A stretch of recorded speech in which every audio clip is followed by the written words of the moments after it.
Hello, friends, and welcome to another Monday. # Real Race Talk. This is the Revved Up Sports Show. Man, we got a lot of stuff to talk about. Folks say, well, the off season's here and all this, that, and the other. Well, the stuff never stops, Bobby. And it's just a lot of different people that we talk to. It's like, well, I bet you guys are bored during the off season. I'm like, are you kidding me? That's the best time.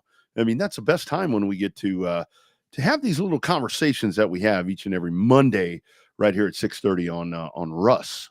Yeah, you never know. We might end up picking up some legends, not just Texas legends that we're known for, but also hit some of the high-banked high rollers and some Hall of Famers if we get a chance to work them into the schedule this offseason. So lots of cool stuff. Check the archive. As we said, archive is pretty extensive. It'll be out there. We're on everybody's favorite platform for the podcast, the replay podcast of the livecast. So just look for us. All you got to do is just do a Google search Revved UP Sports Show. You'll find us in a lot of places. Yeah, there's a lot of stuff. Excuse me. And we are live tonight, of course, just, all the different places, our sites. We're actually live now on the Twitter feed at Revved Up Race Talk. That has been reactivated. So we're doing that once again, of course, on Racing America, on RaceOn, on the free Texas Sports Unfiltered app. So for the folks that wanted the audio only stuff, I mean, we've got that right there. And if you're checking out on the audio only broadcast, it's live. You can hit that code of text line at 222-9328. Of course, we have the YouTube chat that is going to be blowing and going throughout the evening. So you can always check in right there as well. And of course, that chat is presented by Audiovisual Consultations. So just lots to talk about on the program tonight. Kevin Rogers coming up here in about 5 minutes as KR kind of manning the ship there, as he will be the one guiding the South Texas Shootout happening at South Texas Race Ranch coming up. 7 o'clock, 7:05-ish. We'll talk to JC Umscheid, one of our great friends from Texas that has gone on and doing really cool things. And then around 7:30, bottom of that 7 o'clock hour, we've got some big stuff happening in Texas asphalt racing. For all the folks that ask, what's going on in Texas asphalt racing? Well, you're in the right place right here, because we tell you all those things, because we know that, all right, Bobby? We're privy to those things before some others aren't. Well, I mean, usually at least 30 minutes before anyway. No, well, better late than never. I mean, that's always the thing with that. I mean, and that's some tracks use us as outlets for breaking news and different type of stuff. So, you never know what's going to pop up on the show. That's why you should tune in every show. And the ones that don't want to drop stuff with us, I mean, good luck. I mean, all the best to them. I mean, drop it wherever you want to drop it. But, the whole thing about it is, I think for a long time, we have always talked about with the show, it's like when we have stuff that's going to drop, or we have news or whatever it is, I mean, reach out to us. I mean, our fee is pretty cheap. In fact, it's miserably cheap to do that stuff. And the ones that take advantage of it, thank you, because it's folks like you that make this program great. That's right. We have lots of great partners, lots of handshake deals in the works. So we have a lot of fun. If you're interested in joining the show, just hit us up on one of our socials and/or the Revved UP Sports Show email there with the Gmail account. So you can, if you're interested in joining our partner network or our streaming network, whatever the case may be, just hit us up on the Gmail, revvedupsportshow@gmail.com. Yeah, because it's going to be about go time right now, where everybody's making plans on what's going to be going on for 2025. man, it's weird to say that.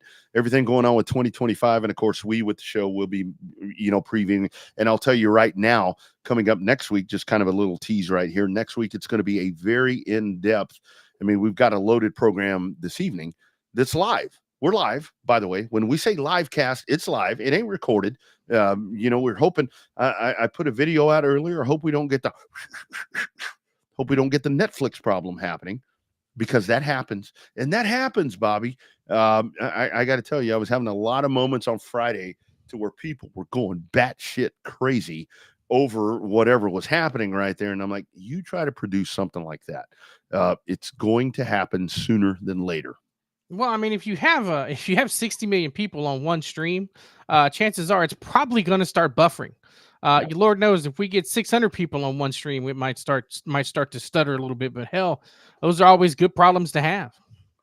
Well, and the main thing about that is, I mean, when it comes to servers and everything, because I do get a lot of people that reach out to me and ask. It's like, hey, I want to get into live casting. I want to get into podcasting. What do I do? I'm like, I'm not the person to ask, because you're my competitor. so I'm not going to tell you the ins and outs, but the one thing that I will tell you is you better make damn sure that you have whatever your connection is, you better have that set up to where it has a lot of gonads, because the higher of the people that are watching this, it's going to be really digging at those whatever they call them, that will drastically it'll hurt your performance. I mean, it really will. I guess when you have a lot of people, your performance can suffer. Yeah, well, and if you don't have a lot of people, your performance can suffer. Speaking of performance suffering, I know that I pledged my allegiance yesterday on Facebook that I'm going to go ahead and cheer for the Pittsburgh Steelers. The Cowboys play tonight. They're taking on Houston. I don't know if this is still the old Governor's Cup that you used to have back in the old days, but did you see what happened? Have you seen the latest? What happened now? So this was supposed to be, because it's a great night in Arlington. I mean, the weather feels great. I mean, today when I was out doing some stuff at my home O'Reilly store, we saw a lot of wipers because the rain was coming down and people realized their stuff was cracked. But so it's a very cool night. So the Cowboys decide, okay, we're going to open the roof. We're going to go ahead and open the roof at AT&T, and we're going to have this as an open game. Well, as they open the roof begins to fall apart. Oh, no. You had one piece of shrapnel that came all the way down and landed somewhere out of the way. Then you had another piece of what was determined to be sheet metal that fell off and it's in one of the catwalks. The NFL says, we can't play this game with that there, because that's going to be really, really bad. So they sent somebody up there to like screw this thing into the catwalk to make sure it's not coming down and the roof stays closed. Dallas Cowboys, man. 2024 Dallas Cowboys. That right there tells you what's going on with this. The season in a nutshell. The season in a nutshell. The franchise in a nutshell. Did you not think about opening that thing and maybe testing it and make sure that it was going to retract in the right way? You don't open that thing very often. But anyway. They're trying to copy Houston, because Houston had it open for the big Sunday night football game a couple of weeks ago. Well, and I'm here to tell you, I think this is going to be, as soon as we're done here, even though that I think I know what's going to happen, I'm going to check this thing out and just kind of see what happens. I mean, See, I'm perplexed again. A couple of weeks ago when it was the Lions and the Texans playing on Sunday night, I was a Houston Texan fan. But I had Jared Goff as my fantasy quarterback. And, of course, his ass threw 5 interceptions and killed my fantasy team that night. Well, tonight, I'm a Texan fan still, obviously. But the guy I'm playing is starting CJ Stroud. So I'm perplexed again. I'd like to see the Texans whoop the Cowboys' ass, which they could, because it's a home game in Dallas. Oh, they're going to, Bobby. Yeah, but I don't need. I have a 50-point lead. I don't need a record-setting night from CJ Stroud where he wins by like 51. Like he gets like 51 points and I lose by like 1 point when I have a 50-point lead going into the final tonight. He's going to get a lot of points because his defense is. I don't know. I mean, I don't know. It could be wrong. This is a lot of times the games that the Cowboys win. So I don't know. But it is what it is. I just thought that the stadium coming apart is something that's kind of par for the course right there for the Dallas Cowboys. One of the things as we start moving in, and we're going to talk as we get closer now to Thanksgiving and into December, there's a lot of events that are coming up, the big events. And I don't just mean around here. We're going to talk about the South Texas Shootout coming up here momentarily. But the other part of this is, you've got, you got the Snowball Derby that is coming up. And I really think one of the things, it is a totally different feel, I think, for the Snowball Derby this year in and of itself, because you're still going to have, I see the entrance. I know that folks are going to be practicing over the weekend. Our man Jared Maupin, that we talk about all the time on here. We've talked about him multiple times, talked to him on here. He's going to be practicing on Friday. They're going to tow back, and then he's going to try to get into the show at the race ranch. So that's amping up. It really is a different feel to me. That obviously, Racing America is a streaming partner of this program, but with Flo taking this thing over, feels a little different to me. You don't see the hype. You don't see the hype videos. That's the biggest thing. I haven't seen a hype video for it in a couple of months. I saw one that Dave Moody voiced over a couple of months ago that was broadcast. I want to say it was on the social media page of Five Flags. Yeah. I don't even think it was on a Racing America social media platform. I'm pretty sure it was off of Five Flags. So I think that we don't have the hype videos like we normally have. I don't know. That's good and bad. To a certain extent, the Snowball Derby hypes its own stuff up because it is the Snowball Derby, but I don't know. I don't know what to expect this year. I expect the same thing, but there's always that sense, kind of like today when they announced the Amazon and the TNT. Oh, yeah. You kind of know what to expect, but not really. Kind of the biggest thing that took me by surprise with that Adam Alexander thing is that means it's going to take him away from the Xfinity series, because you got to find somebody for the Xfinity series to do all 35 races. Yeah. That's it. That's the whole thing right there as to how that's going to work out. So I'm curious to see what happens there. But yeah, it is. With Flo, but Flo's business model, I think, is very different in the sense because it's always been with Racing America or Speed 51 to where you did have to buy it, as a PPV. But now, I'm assuming this is a part of. I know it is. I was looking at their schedule to where I think that they will just have people that are groomed and programmed into, but it really is that they don't have it is that hype is not there. I have done no promo videos for the Snowball Derby or promo audios, and that's kind of weird because we would do those in the past, and it's kind of slow coming into this. It really is, but it's just there's a little change in philosophy over everything, right? If you got it's hard to promote the Snowball Derby when your competitor's promoting it. Well, yeah, that's a little rough. Like you talked about, we don't want to give advice to our competitors in the podcast land, but kind of the same deal. But I get it. I totally understand it. That's the competition 101. Is how that all shakes out. So yeah, and that's the thing to where I really think that for all the folks, sorry here for all the folks, KR is not videoing in. I'm not sure. I'm working on that. For all the folks that have talked about the whatever this goes back to the Netflix thing with Racing America, and here's the other thing where I think that folks don't understand, because a lot of times, I think where the misconception is with this, because let's take the fight, for example, the other night. It's like, my Netflix isn't working. My internet is fine. I'm testing my signal strength. Everything looks great. The problem is not at your house.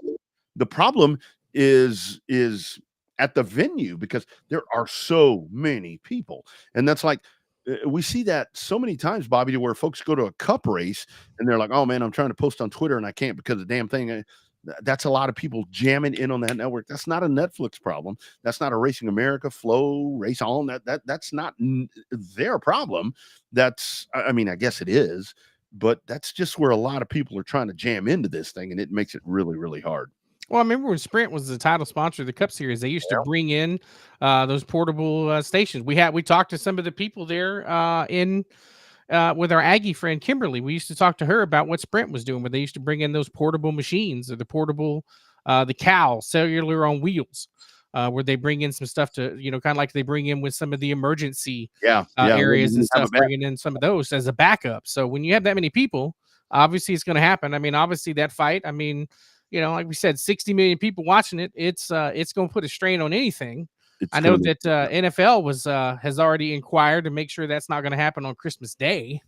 yeah. Well, I mean, I don't know. I mean, I don't know what's going to happen. I mean, I WWE was pretty interested too, since Raw's moving there in January. yeah, well, that's one of those things to where you make that investment right there, and you're hoping that everything is going to work out. So anyway, that streaming conversation is something that we will continually have on this program because it is always something that's an issue. All right, let's dive in right here. Again, our guests, as always, presented by On Demand Shirts. This race coming up this weekend, the South Texas Shootout. Once again, the 14th annual happening at the South Texas Race Ranch. This is going to be a massive program. It just keeps growing the more and more that the week goes on, and now you're actually into race week to where the crap really hits a fan and it's go time. And I think that one of the things that Owen Pittman, has really gone and really building this thing even better. What's always been a great program. He's gone out, and now he and Kevin Rogers have teamed themselves up to work this thing. Let's go to KR Promotions. Our man Kevin Rogers checking in. KR, how you doing, brother? Man, I'm good. You got a good signal on me? Everything good? Brother, you are as clear as if you were like on that TV as a Dallas Cowboy right now, my man. So doing really, really well. So how's the preparation going, man? I know there's a lot to do in these events. Yeah, so I've actually been recording some behind the scenes stuff, building up to it, and hopefully work with RaceOn. I'm going to try to get some footage all week long and kind of do a little recap video kind of when we get done, just kind of pull back the curtain a little bit and let people see some of this side of it. But it's been fantastic. Owen and I have been friends for a long time, and we've been talking about doing something for a long time. And he called me a while back and said, "Hey, I think it's time." So I said, "Yeah, I think it is time." So it's a good event. A lot of pressure because he's done such a good job with it. I don't want to go down there. I usually, when we get done texting every night, I usually tell him like, "Hey, I apologize in advance if I screw this up." So, but I think it's going to be good. We got a lot of fun activity. Got a lot of unique stuff we're gonna debut at this race, just to put a little bit of fun in it for the drivers, put a little bit of fun in it for the fans, and just try to put on a little bit more of an event and a show for everybody. Absolutely. I mean, anytime you have free beer on a pit party on Thursday night, I mean, that's a hell of a way to start out a weekend, right? On Demand Shirts, our good friends, our good partners, helping you out with the pit party there on Thursday night. Yeah, James and that group. Funny story. I've still not met James Cole yet with On Demand Shirts. I'm actually heading down in the morning. I'm going to try to get there hopefully right after lunch and check out their program and see what all they offer. But he sent me a pretty cool travel bag that he embroidered and sent to me. Seems like a stand-up guy. I fact checked some people with him that know him, and nobody's talking bad about him, so he must be all right. You know what I mean? So I'm looking forward to it. But now we're going to get down to the ranch tomorrow evening, kind of get set up. We're going to pull our support trailer down. It's got a lot of our own stuff in it, just so we make sure we have everything we need, and then spend Wednesday pretty much decorating, doing whatever we need to do, make sure all of our partners banners are hung. We actually had quite a few product partners step up and say, "Hey, we want to get back to these valued competitors you guys are bringing in." So really appreciative of that. So just try to get down there and kind of get acclimated, get set in, go knock some doors, beat the streets, and try to get them last few that not sure if they're coming, get them on the hook, and probably go enjoy some of the Texas Roadhouse while we're down there. That's what I'm talking about. That's a great partner there with the race ranch. Let me tell you something about James Cole and those folks. You're going to be blown away, KR, when you go into that place.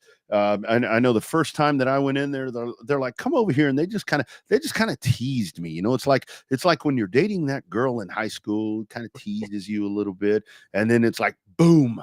Then they take you to the massive. I mean, they do so many really great things over there at On Demand Shirts, and of course, we're partnered up with them as well. So, KR, let's kind of talk about this event, because I think that the way that this thing, I think it was really cool this year that Owen did a really good job where he split this thing up, because the factory stocks, you've got the Outlaw 34 that's going to happen in December that you're going to be a part of as well.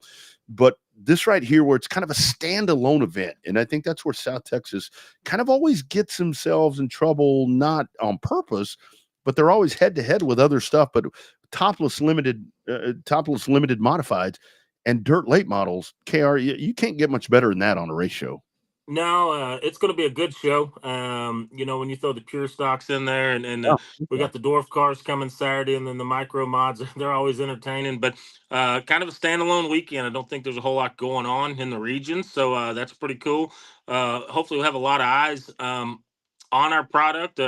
Hopefully in the stands, and if you can't make it down, hopefully you're tuned into RaceOn to check it out. But yeah, no, I'm pretty excited about it. I've been down there the last 4 or 5 years. I've been up in the booth with you, I think, most of the time, Rodney, just Yeah. trying to stay out of your way and having a good time up there. But I tell you what, I've always been impressed with this event is the level of competition that comes from out of town, but how well the hometown crowd defends their turf. Like Exactly. I've said it before, and I think you and I talked about the last few years on the broadcast. Is I think South Texas is underrated as far as talent because Jared Moffitt, for instance, come up to Rocket in September and took home the Mize in the limited, and he was competitive in the IMCA mod. That kid's a racer. I know a lot of people talk about him, but I was impressed with him. I mean, dirt, asphalt, dune buggies, shopping cart at Walmart. I think he could probably win in anything you put him in, but.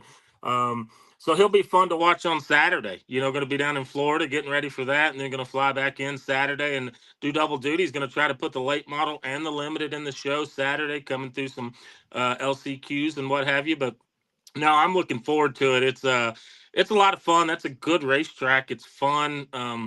It's good atmosphere. We're good solid race fans. Like I say, the Mhm. competitors down there are unreal. Like I say, I think they're way underrated when we talk about racing in the region. I think a lot of people don't talk about South Texas like they should because you could probably put their top 5 or 10 guys up with anybody in this region and be pretty competitive.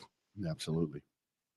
So KR, when you, I don't want you to spoil the videos and stuff that you got coming up the next couple of days with the behind the scenes stuff. What, how many hours? Not only have you spent already on this, but how many hours coming up the next couple of days you're going to be working? You talking about 12 hours a day, 14 hours a day coming up next couple of days, maybe? I mean, I don't want to have you think about it and be like, what the hell am I doing this for? He's But going to back out. He's like, back out last minute. Ah, man, it's too much trouble.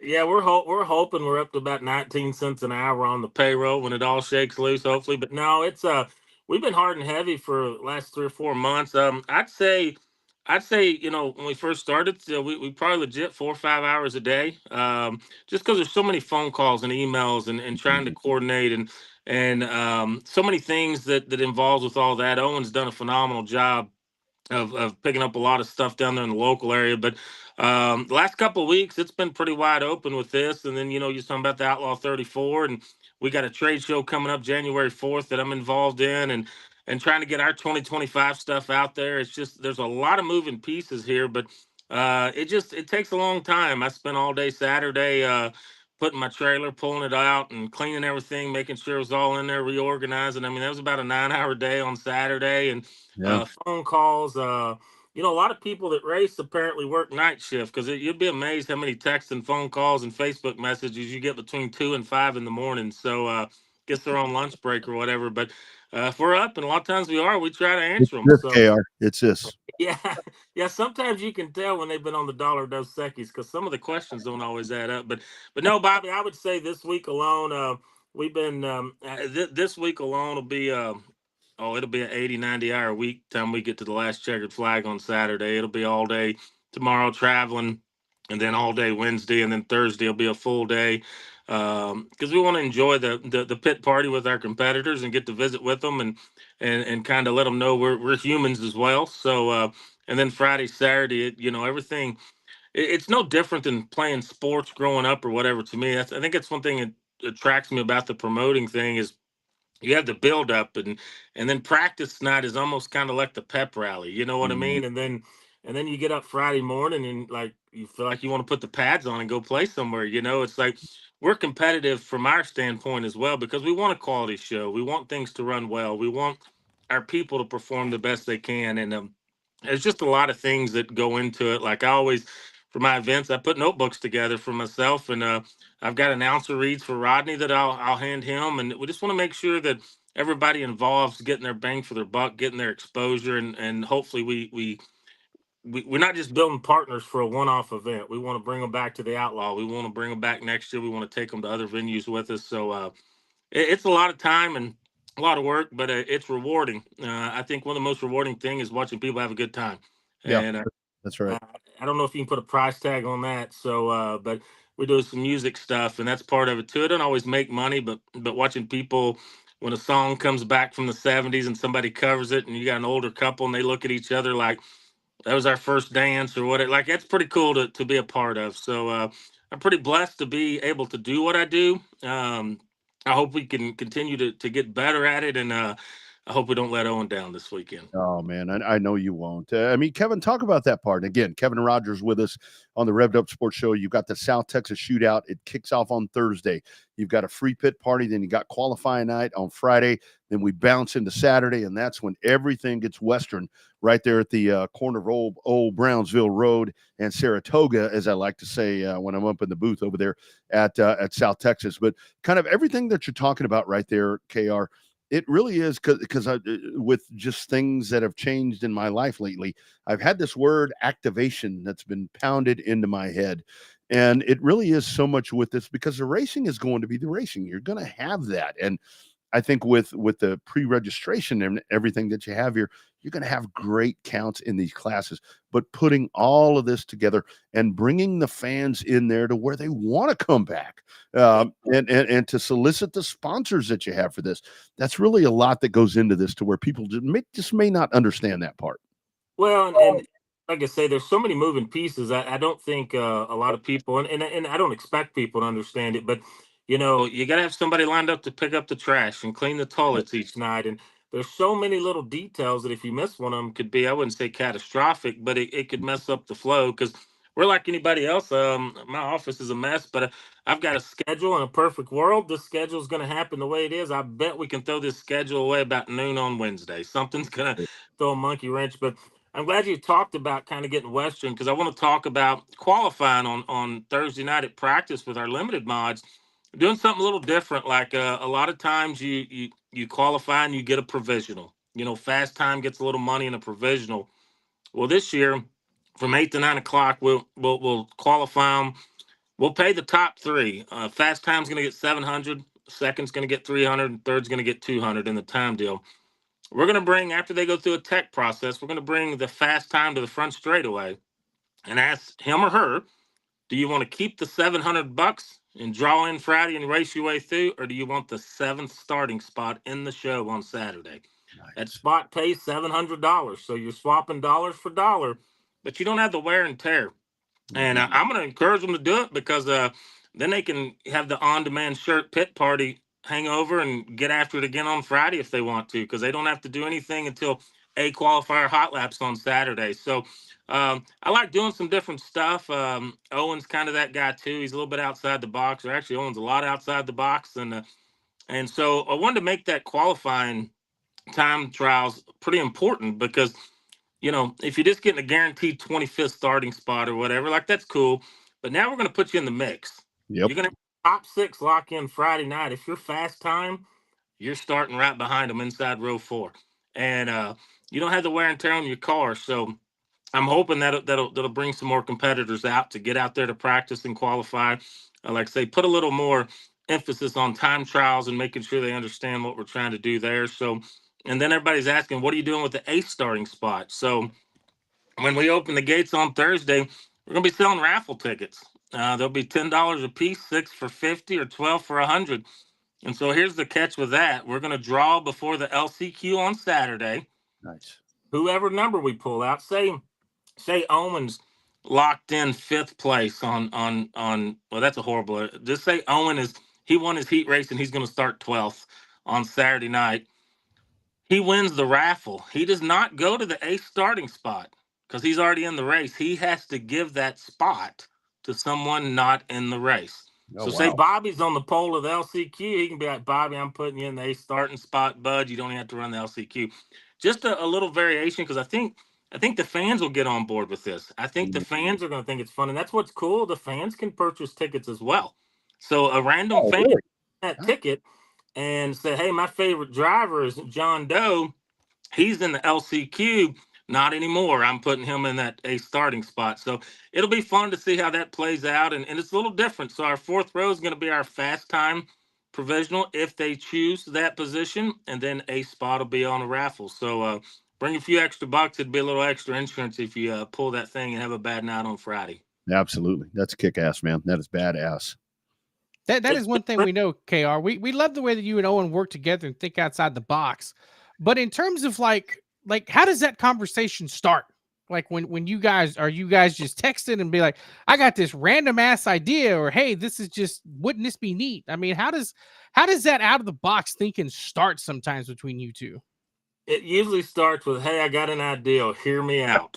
That's usually how it starts, and These conversations. it's usually a pretty wild idea or something that's kind of out there. And time we get done with it, it's 10 times wilder than we originally thought, because he's gonna like, hey, just like we were talking about how we're gonna redraw our top 6 on that qualifying Friday.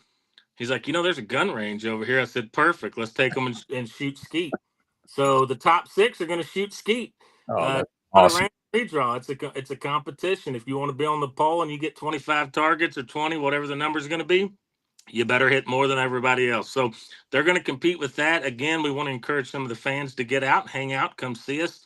We want fan interaction. We want one thing, and I'll go back to this, Bob, but there's a soapbox that I've been on for a few years, is I think we've lost the fan driver interaction. When I was a kid, man, they high-fived you at the trophy dash, or you couldn't wait till the race is over to get to the pits. And I hear, well, it's because we run too late.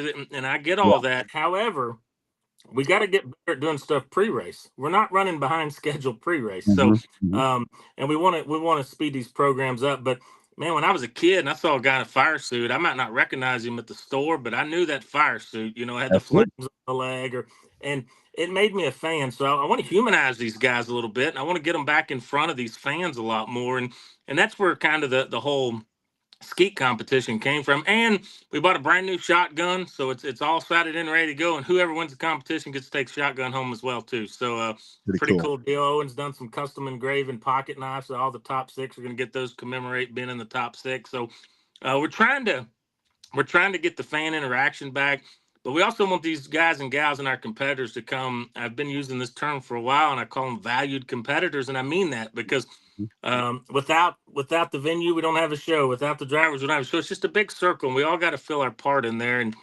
so I just want to make sure they all know we appreciate them and respect the time and the money and the effort that they take to come down here and run these events. And so hopefully some of this stuff will be something that they appreciate. And like I was looking today, we're now over $10,000 in product and certificates that we'll be giving away. And we got some stuff that the vendor sent that every person that enters into the event, both this one and the Outlaw 34, is going to get at least a couple $100 worth of free gift certificates. So it's kind of cool when a guy, if he uses the product certificates, gets his entry fee back, so it helps kind of grease the wheels a little bit, and hopefully they appreciate that.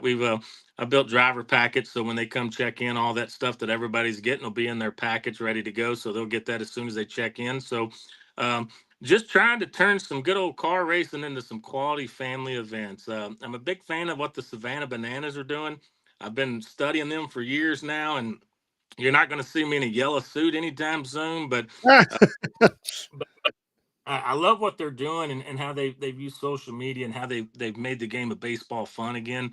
And I think we can make stock car racing and dirt and asphalt. I think we can make it fun again. I don't think it has to be something when you show up, you're already aggravated. I think you can actually come, have a great time, spend some time with the kids, the family, your buddies, cheering on, booing, whatever you want to do, and just enjoying it and making memories along the way.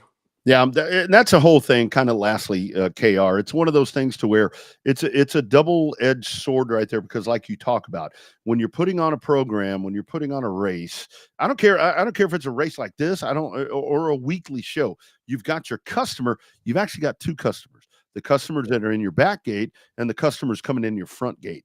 And you have to find that balance right there to where it's appealing for both. And I think a lot of that, where racetracks kind of lose track of that, is with the back gate. It's like, look, we appreciate you very much. We understand the time that you're putting in to come entertain these people. And I think that that's something that kind of goes, under the map. But so lastly, let's kind of wrap this up here, KR. I know you guys are just balls to the wall right now. I'll pull it up one more time. Kind of give this, you've got the Thursday. You've got the Thursday that's going to be going on. Obviously, Friday, everything that you talked about. And then Saturday is go time. Loud pedal day. Just kind of break it all down and tell folks how to be a part of this.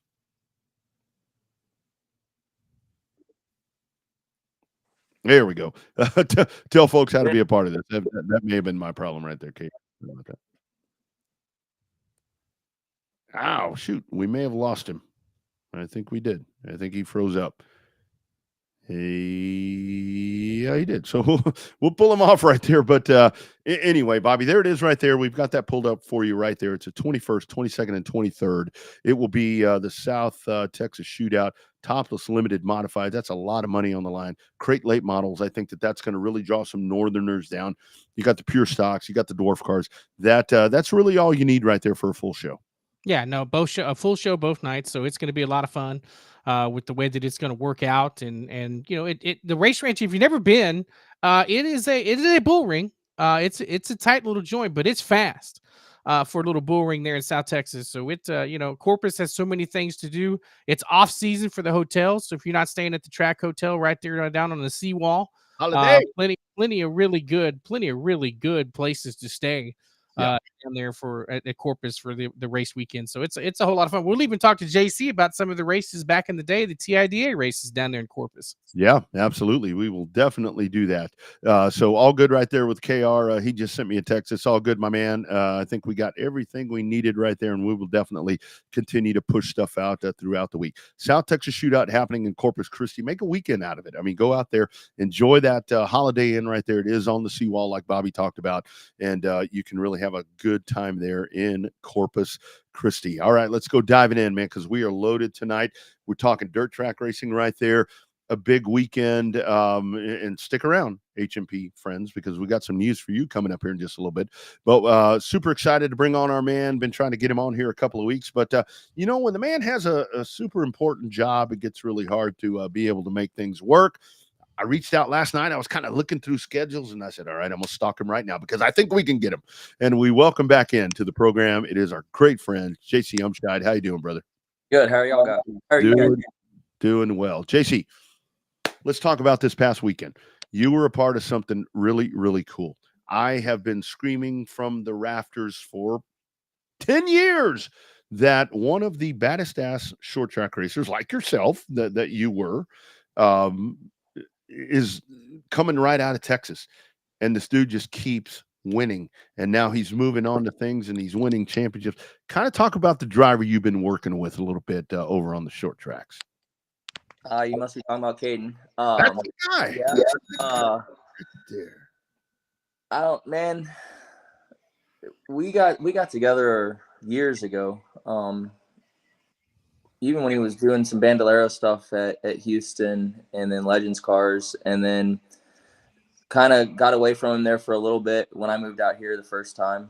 And he kept progressing through the ranks. And then his dad called me, I don't know, 6-7 years ago and said, hey, we're going to go to the Derby with Caden, first time in a super late model. I want you to be a part of it. And we went down there and made the race. I don't even know how old he was. He was young, 14 maybe. And we made the race in our first attempt together. I was giving him a hard time at dinner the other night because we were the fastest car in the first 20 laps of that snowball derby. We hit everything. We ran into everybody, knocked the fenders off of it, and didn't finish the race. But he's come a long ways from that day. He has matured a lot. He knows what he wants in a race car. I have to argue with him a lot because of that. I don't think I've ever made one turn good enough for him. But I'm very proud of him. I'm very proud of the young man he's become. Mm-hmm. Absolutely. So on and off the racetrack, it's neat to watch him interact with. Y'all were talking about fans. Kara was hit on it there with fans and drivers interacting with fans. And if he wants a driver to interact with fans, he needs to get with Caden and get Caden at one of his races. he goes and talks to all the fans, all the kids after the race. It doesn't matter if we won the race or run 10th. He hangs out and talks to everybody, and that's what you're supposed to do. We're supposed to get this next generation involved in racing, and he's good at it. Bobby, hang on one second. I want to throw one thing out here, right here, JC, to what you're talking about. So I think it was at COTA this year. I walked up, and there are folks flocking around Caden Honeycutt because, I mean, folks are really realizing how good he is. I came walking up, didn't have a microphone in hand, didn't have anything. And there were all these people, and I'm talking like national people that are in his face. He pushes him aside and he says, I got to go talk to my buddy. Then he comes over, shakes my hand, gives me a hug. I mean, that's the kind of dude that dude is. Yeah, he's a really good dude. Yep, absolutely. So, JC, we were talking about Corpus a minute ago.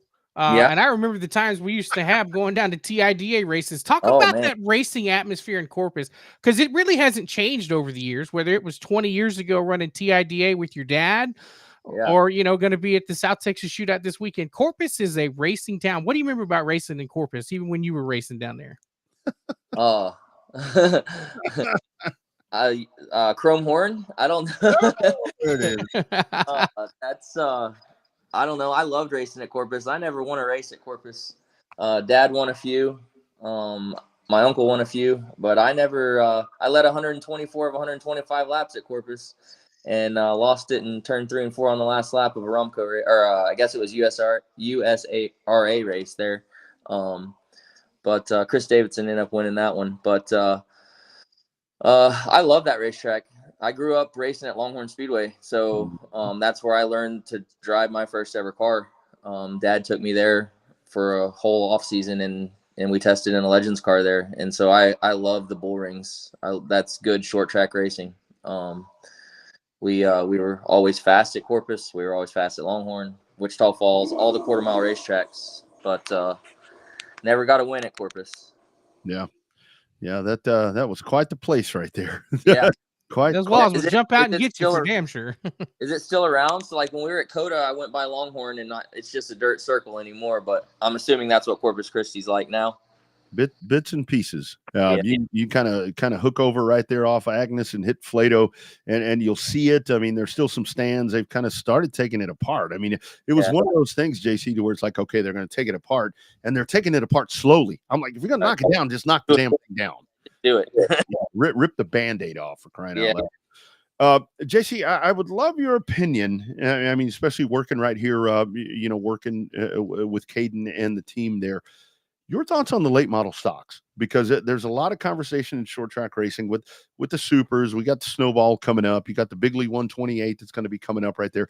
You've got Outlaws, you got Sportsman, you've got all of these different things. The pro late models still kind of factor in right there. But it really seems to me like those late model stocks are really the ones where, dude, they are the real legit thing. And I think that's really a great class. Really It is. Class. I don't have much experience with the late model stocks. So what Cade and I won was the pro late. It was a pro, yeah. Yeah. So he drives a late model stock for another team based out of up here in North Carolina. I do have a radio on, and I do listen to him because that does help me be able to work on our car, seeing how the track's going and that type of deal during their race. But I don't really get to work on those much. They're a truck arm car, kind of like what I'm used to in the truck series, and most of them are big spring cars, little different engine package than what we're used to, little different car. But that the Cars Tour as a whole right now, whether it's the late model stocks or the pro late models, it's some really tough racing. A bunch of good teams are involved. They're doing an excellent job on getting their name out there and getting their series noticed. And I think it's only going to get better with the next year to come, couple years to come, with the ownership group that they have and what they're putting into it. They're a professional group. So it's cool to be a part of that, because you can go to a sponsor and get them to be a part of it, and they see their return, right? They get their name out there. Like we had Lee Boy on the car at North Wilkesboro, first time sponsor for the team. and for Caden, and they're already wanting to do more. I mean, it doesn't help. It helps when you go win, but the exposure that we would still got prior to winning the race, based on all the media and all the stuff that they do, is awesome. Dude, what's it like racing at North Wilkesboro? Because I know I got to see it in the horrible state that it was in before they spent the millions of dollars redoing it. That place still has to have a, you know, you're an old school race guy, like you love historic tracks and all that. But like, how cool is it racing back at North Wilkesboro? Does it have that old school feel right when you walk through the door with the modern stuff? They left a lot of the history there. While the asphalt is new, they did when they repaved it, they went through and they left the bumps and the high spots and the low spots in the racetrack. They left the character there. They just put new asphalt on top of it. They didn't go back and smooth it and do all that. So it still has the character. Both ends of the racetrack race completely different from one another. You run uphill on one end and downhill on the next straightaway. It's North Wilkesboro still. The elevator is the same elevator that guys rode back in the day that we got to ride. That's a pretty badass experience. The fans are, I mean, they pack the stands even just for our late model race. It's pretty awesome what they've done with the place. Yeah, that's how you support a track that comes back. I mean, you show up and just keep doing it, because you know as well as anyone, one time is great and then nobody comes. So anyway, when you talked about the Pro Late Model Championship, talk about the Bryson Lopez racing team, because that's a team that's really come together. This Pro Late Model Championship, I think, only enhances everything. That's a team. I mean, that's a homegrown race team. Kind of talk about how all that has worked out. Yeah, it's a team. They're based out of Atlanta or near Atlanta. And I'll tell you, Caden and I got really lucky being able to be a part of their team. We started the year off with another team in another car, and things weren't going the way we thought they should go, or Caden thought they should go. And he was ready to make a change. And he got a phone call and said, "You need to call these guys." And he did. And it worked out to where we went to Ace Speedway. And I think we were in the top 3 in all the practice sessions the first time out with them. We led a lot of the laps. We ended up burning up a right front brake caliper with like 5 or 6 laps to go, and Caden Kavapel passed us for the win, but we run second. We haven't finished outside the top 6, I think, since we started racing for Bryson Lopez. They prepare all the cars. I had to tell Ernie, the owner of this, Ernie, at the banquet Saturday night, he was telling me how good of a job I've done and patting me on the back. And I said, "Ernie, I haven't come to y'all's race shop. You guys prepare these race cars. I might give some setup advice and I might tune the car at the racetrack, but y'all do the work in the shop. Y'all bring prepared race cars to the racetrack. It makes my job easy. Makes Caden's job really easy. We don't have to worry about, was the maintenance done? Was this or that done? If they said it's done, it's done." And we take a very nice racetrack. It's awesome. Hey, let's talk about the truck series for a minute. Talk about competitive series, man. That every once in a while it gets a little spread out in there, but that truck series, man, it's a hell of a lot of fun. I really enjoyed the truck series here in 2024. Talk about that deal a little bit with that program you've got over there. Yeah, so I'm still car chief at Tricon Garage on the one truck. So we have a rotating roster. Our roster hasn't been announced for 2025 yet, but we have multiple drivers run our stuff this year, and it's going to be the same thing for next year. So we're part of a 5-truck organization. I feel like take some of the 5 nicest vehicles to the racetrack every week, as far as craftsmanship, and definitely they all have speed. And it's fun to go race against Caden, being at a company, and race against guys that I help or have helped, even Bailey and some other kids in the series I've worked for before. And so it's fun to go compete against them. Yeah. That level. So JC, kind of your thoughts, because you're, like we've talked about, I mean, you're a short track guy. I mean, you know, kind of the way that we all short trackers kind of think about things, and being in in the upper echelon of NASCAR series, when people want to complain about point systems and want to talk about chases or bring back the chase, kind of, how do you block that out? Because it's like, man, that gets so loud. It seems like when Joey wins this championship, it's like change everything. It never stops. I honestly, I didn't even pay attention to the Cup Series, championship 4. I had no clue who won it, until I saw it on social media. But the short tracker and the competitor in me, I don't care about points of fall where they fall. I want to win every. I want to go run in the top 3 in every race for sure, right? And you go do that, you're gonna win races, and I guess you put yourself in that position to be in the top 4 for going into Phoenix, then you have to go win that race usually, right? I think everybody but the 7 car in Xfinity, the race winner was your champion, right? But if you go win the race like you're supposed to every week, you're going to be the champion. That's just how it works. Yeah, agree. So I got one last thing for you, because we've talked to Memphis Viriel about moving from Texas all the way to North Carolina. You've been living there a long time. Mhm. It's such a different mentality over there. Like when it comes to racing, like Rodney and I talk about all the time. Like if we could pick up the show routes, we love Texas, but if we could move our show to North Carolina, we probably would.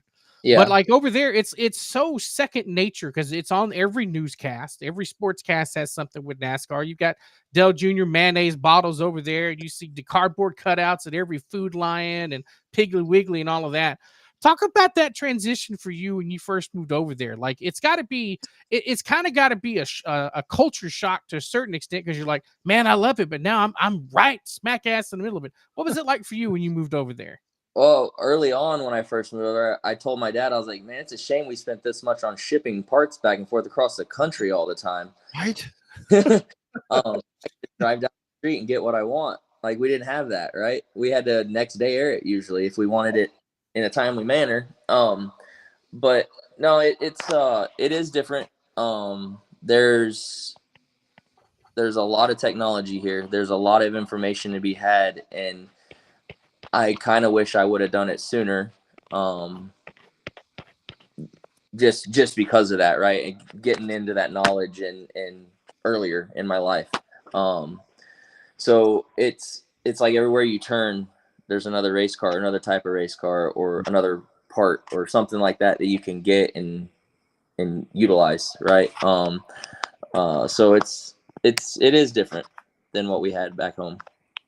Yeah. Yes. We had to go to Max. We had to go to Special Automotive. Yeah. Quite a bit. There's Special Automotive on every block over there. I would think. So JC, lastly for me, your advice, and again, you kind of mentioned there about next year for you, you'll still be in that same capacity, and that'll all shake itself out. But kind of your advice, because there's so many people that watch this. There's a lot of youngsters that are like you talked about. You wish you would have done it earlier. Your best advice to some of these youngsters that want to go out and chase that dream. I mean, it's a leap of faith. It's it's scary. I totally understand that. But kind of your thoughts. What would you tell a young JC Umscheid that really wants to go chase that dream, but just really doesn't know or can't make themselves do it? Yeah. So I don't know if y'all have had Chase Havley on, or you know Chase. Oh yeah, we raced in the dwarfs together. Yeah. So Chase moved out here a couple years ago, and I got him connected with some people that I knew. He was still going to school, engineering school. Chase is now working at Trackhouse as an engineer, and has a lot of good opportunities ahead of him this year. I can't tell you what they are, and I can't. I'll let him, if you talk to him, I'll let him tell you what his future looks like. But like I told Chase, go in there and don't get outworked. Go work hard. You can do it. Just go work hard. Don't get outworked. Don't let the next guy outwork you. And that's what the younger generation, a lot of them lack, right? They don't work as hard as what we used to have to do. They kind of get lax. They kind of get lazy. The next guy's going to do it kind of attitude, right? Don't let that happen. You go do it and show them that you can do it. And I'm telling you that the kid's got a good future ahead of him because of that. That kid was always so smart. And it was one of those things to where he was so intelligent, because like Chase, when he was racing with us in DCRST, I mean, it was all of us old dudes. I mean, it was Arden and Butch and the young brothers and me. And here's this dude. And he, you know, we're sitting over there, you know, just talking shit like you always do. And this guy just would like run in the front all the time. It's like, man, he's just very intelligent, and really good to see him doing really amazing things. Yeah. You need to get him on your show. I will. I will definitely. I will definitely do that. I'm glad you mentioned that. Yeah. Well, that's all I got. I'm just happy that I'm just happy we get to see a friendly face. Yeah, look at that. You know, long time. I've known JC a long time, so we've been in this business about 40 years or so. Yeah, there was a chance. So I haven't made laps since. That's what I was going to ask. Are you going to drive again, my man? Well, I think it was 2020 when they had a 5,000 to win truck race at Houston. I think it came 2020 or 2021. I came back for that. I remember. Yep. Prior to that, I ran Raymond Delahousie asked me to come run his modified one last time, and I did that. And we ran good.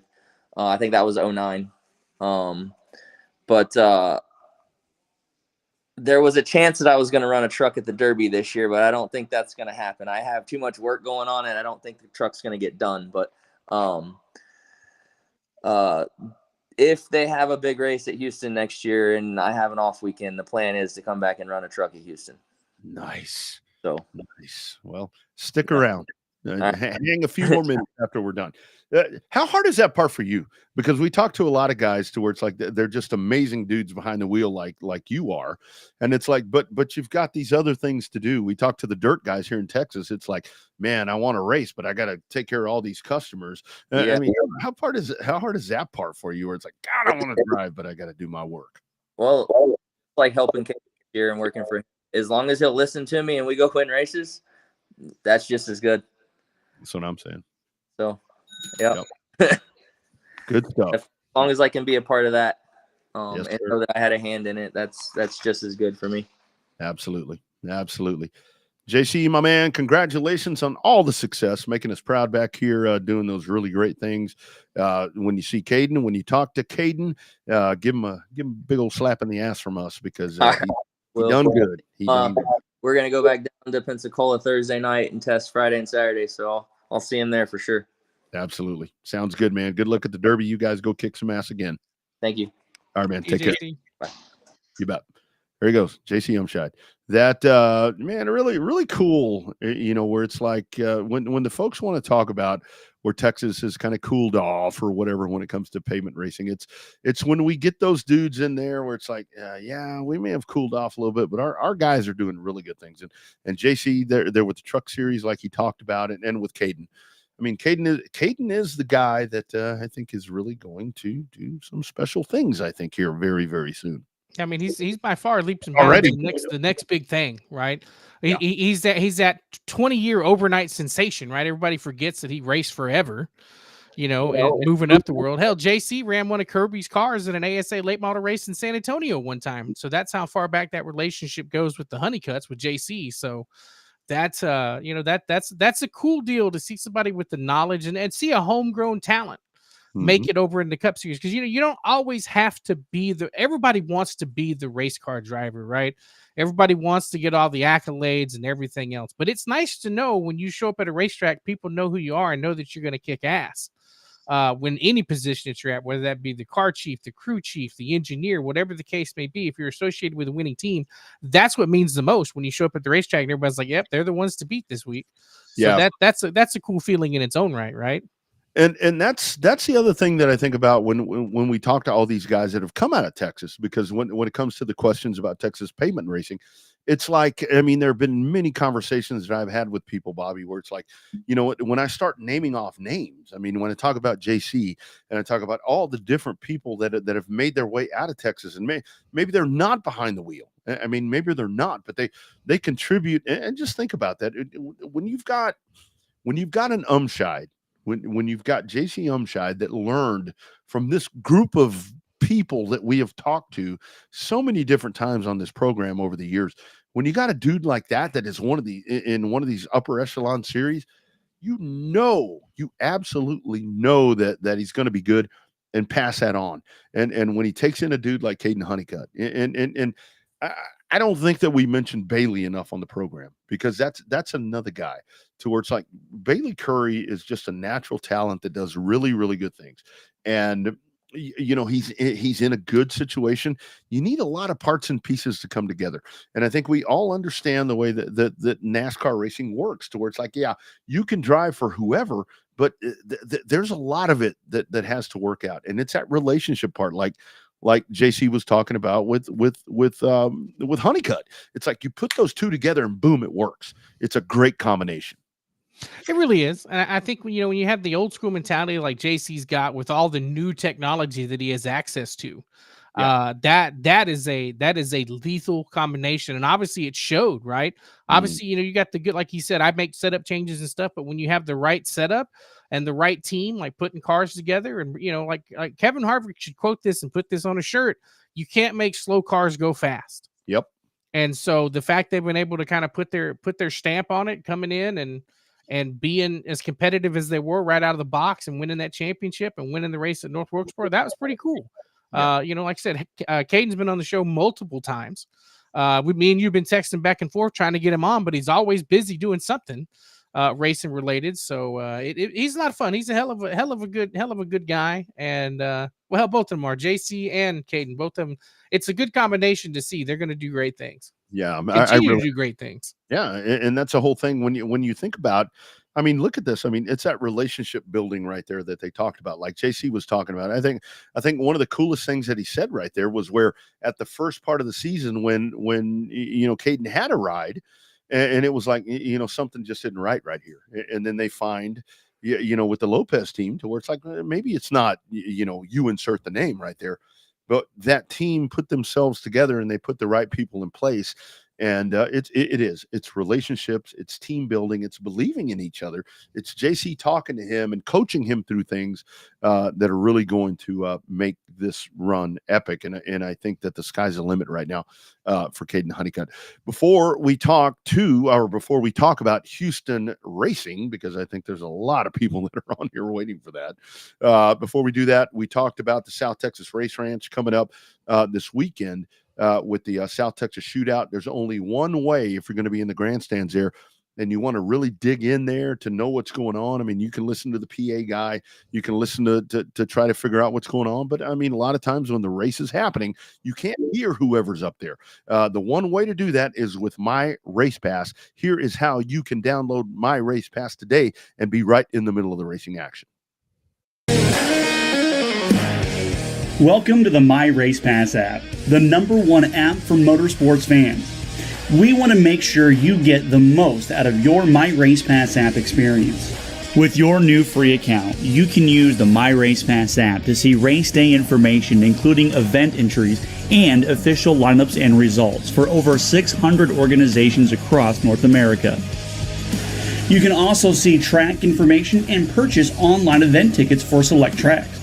With your free account, you can also search for a track or series on the My Race Pass app and favorite their profile to receive news and race day notifications on your mobile device. To see more information and to see which app subscription is best for you, be sure to visit getmrpapp.com. My Race Pass, the ultimate racing resource. Absolutely. That really is a cool thing right there, because you can follow along. And the whole thing is you can pull driver stats. I mean, you can pull just everything that you want from a particular racetrack or what's been going on right there. Point standings, all these different things. And you can follow along throughout the night as you were going along. If you're heading out to the race ranch this weekend, download that thing and get it right there. It's right at the tip of your fingers. All right, so let's jump in here, because we've been talking about, we kind of been teasing around a little bit with the Houston stuff, and obviously Houston with another great year. I mean, this is really, I think, Bobby, I'll get your opinion on this before we dive into it. I think that the one thing that people want to see out of Houston, and I know people want to see this, but they don't react to it well enough, is consistency. And it really seems like right now, look, there have been a lot of great people that have dove in and operated the place there with the Bakers. But right now, it really seems like I think this year, getting your races in, getting everything done without any major. I know you had the legacy thing with the engines and all of this different shit, but the fact that you're constantly knocking off year after year after year, that to me tells me you're on the right path. Well, you're not going to. I mean, obviously, racing's a unique business where sometimes you can lose money and still decide that you want to keep doing it, and sometimes that's the case with different promotions throughout the year. But yeah, you're right. This is year 2 coming up, or that just finished up. Year 3 that just finished up here at the Palace of Power over there at the HUP Oval. So, the stability's there, the track team is there, and it's just it's still surprising why you're still missing some drivers over there, but we've had that discussion more in the past. Not a reason to get on that soapbox again tonight, but it's it's cool. Like you said, it's the last one we got. Hell, it's the only one we got. We need to try to learn how to support it over there. So, yeah, that's the other part of this to where it does really get frustrating from time to time because it was. I know that for a lot of years what it was is we want to have all the dates. I mean, we want to have whatever the case is right there. And I mean the dates are tough. I mean, because I think like we've talked about so many different times, what folks don't realize is that facility operates as a drag racing. I mean, they've got a lot to do. I mean, there's a lot. It makes it hard because, for example, the last race that was contested there on the asphalt track in November, first part of November. I was talking to my man upstairs up there, the man that guards the gate. And we were kind of going back and forth. He's like, man, we got to get this place cleaned up tonight because we've got grudge races coming in. We've got all of these different things that are happening right there. The dates are at a premium. And I know that that's come up so many different times, but when it successfully operates as a drag racing facility and is paying the bills, I mean that's where it gets hard because those dates are very kind of like gold. You know what I mean? It's you got to figure out a way to make those work. I mean, we're selfish a little bit, right? But years ago when it was hot and heavy on the oval track, it was an oval facility that had a drag strip. Yep. Now it's a drag strip facility that has an oval track. Is the way to look at it now. So that's what you said. Dates are at a premium, and trying to squeeze in some dates because it's a very successful drag strip. It might be an 1/8 of a mile, but hell, it's the only drag strip left in Greater Houston. Mm-hmm. So if the guys want to come out and showcase what they got, even for an 1/8 of a mile at a time, that's the place to do it. So it's wide bodies, short bodies, Mustang nights. If you keep up with the Houston Motorsports Park page, they've always got something going on. Even if there's a race weekend in there on a Saturday night at the Oval, they got racing on Friday night. They get racing on Sunday night. So there's all kind of stuff happening at Houston Motorsports Park. Yep. We're just lucky enough to have the Oval there with the ability to race there. So let's go diving in right here. We're bringing on, and this is going to be via phone because he's got, as always, has stuff going on. We're going to check in with our man, Owen Pittman. Owen, how you doing, brother? All right. Okay. Well, stand by. We'll work on that connection right there. I thought we had him on the chat line. He's got some stuff going on there. So just hang on 1 second. Going to do a little bit of finagling here on the backside, and we will have our conversation here with Owen as this continues to work. And of course, the Revved Up phone line is doing an update as we do this because I don't ever try it. So let's try it one more time. Owen, you got us, my man. All right. Did you undo the mute button? That was always the problem last time. Yeah, no, that's all done. So just stand by 1 second right here, and we will go to Plan B to get all of this set up because this is how we roll on this program. Because stand by because this is very important. So we are going to dive in with this. So I think as all of you are figuring out here that this is going to be a very positive conversation, that we're not going to be getting in here giving you bad news. So as we work on the fly right here, and again, here's another example of why we do this program live, because it just kind of makes it a little more challenging sometimes from time to time. You can't fake live technical issues when you record a show. Oh, this ain't a technical issue, my man. This is just a little blip in the program to where we're starting to put things together. And now we go to the Revved Up hotline presented by On Demand Shirts, because On Demand Shirts will be presenting the South Texas Shootouts. It's going to be coming up this weekend at the South Texas Race Ranch. We've talked about the Shootout, but now we're going to talk about Houston. It is our man, Owen Pittman. How you doing, brother? I'm all right. How are y'all? Man, Y'all can hear me finally? See, don't you love how a plan comes together? It's like, Love it. Netflix ain't got shit on us, Owen. We've been doing this for so long. We figure out ways to make this work. Oh yeah. That's I'm at a screen rental with the Cowboys game, and right as CeeDee Lamb caught the ball, it buffered like Netflix, and they all look at me like, "What the hell, dude?" It was rough. They're gonna be wanting. We're rolling though. We're rolling. So just open up more buffers, man. That Starlink's doing his job. Gonna be wanting a refund, my man. No, that's all right. Don't worry, you're doing a Cowboy game. So I'm thinking that it's gonna be sad anyway. All right, Owen. So first, let's get your thoughts on the race ranch. That's coming up. We were talking to KR. This is going to be a massive race, dude. There's lots that's going into this, and Corpus is always a great home for people to come racing. I think that you guys, weather's going to be fantastic. I think this one's going to be a smash grand slam home run, my man. Yeah, it's hard to say at this point, but I tell you what, the effort that's been put in is unbelievable. KR is definitely best promoter I've ever had to work with. This guy gets it done, and he does a great job. And me and him bounce so many ideas off each other and talk about them. And, you look at all the fan interaction with the bingo deal. You look at the, shooting shotguns for lineups. We're doing so many things. And then it's going to be cool. What fans don't realize or racers don't realize is like Thursday and Friday, I'll have that big screen in the pits on the tech pad, and they'll all get to watch what's going on out there on the track via the big screen in there. And then Saturday night we'll move it out in front of the crowd. And man, I tell you what, so it gives us a lot of opportunities to thank our partners. And man, we got a lot of partners on these two races with folks coming out of the woodworks from Smiley's and Day and Landrum Springs and CRS. I mean, just the list goes on and on of great people that put in a lot to our event, and we can't thank them enough. And I tell you, KR just killed it, man. That guy works nonstop. So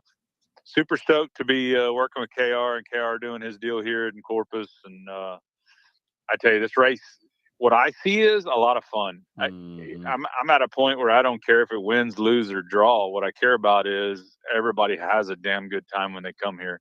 And I really feel like we're there. Yeah, no doubt. It's always been a lot of fun, the Western event, getting it Western down there. But talk about the topless thing. We've been seeing a couple of people trying to be naysayers about the topless part of the limited modifieds. You love doing the topless thing down there. Y'all been doing it that way for a couple of years now. Yeah, we like the topless deal, and the topless deal happens all over the country. You got to think about it. Topless late models at Batesville is one of the biggest races in the country. So topless is not a big deal. If there's naysayers, that's just because they don't want to buy rivets, I guess. But I tell you what, the topless still gives the crowd an opportunity to see something totally different. They see the driver in there. You can see their hands moving and their head moving. And it provides a totally different look than what we're used to. So we do have E-mods that are already topless. Yep. But this one, there's no E-mods at this one. This is a limited race. So the way we broke these two events up with different classes, and the next one's a bigger stock car style race. This one's a bigger modified, open wheel type race. So pretty excited for both of them and how it works out. But yeah, I don't know, Bobby, I like the topless. I think it's a cool feature that it's not something you see every year. And you got some drivers that absolutely love it and some that hate it. That's just the way it is. And, you just keep moving on, and hopefully they'll pull them off and come on down. Yeah. I've had a guy that messaged me today, as a matter of fact, Owen. He's like, so what's this topless thing going on in Corpus? I said, well, it's two things. I said, you get to see the limited modifieds without the roof on. They're going to take them off. I said, and if that's not enough, you can go down Leopard Street and you can see topless over there too. So it's kind of the bang for the buck. So I've been told. Yeah, exactly. We do have a stripper pole in the bar, but there won't be any topless in there other than some old men, maybe. You and me. You, me, and KR.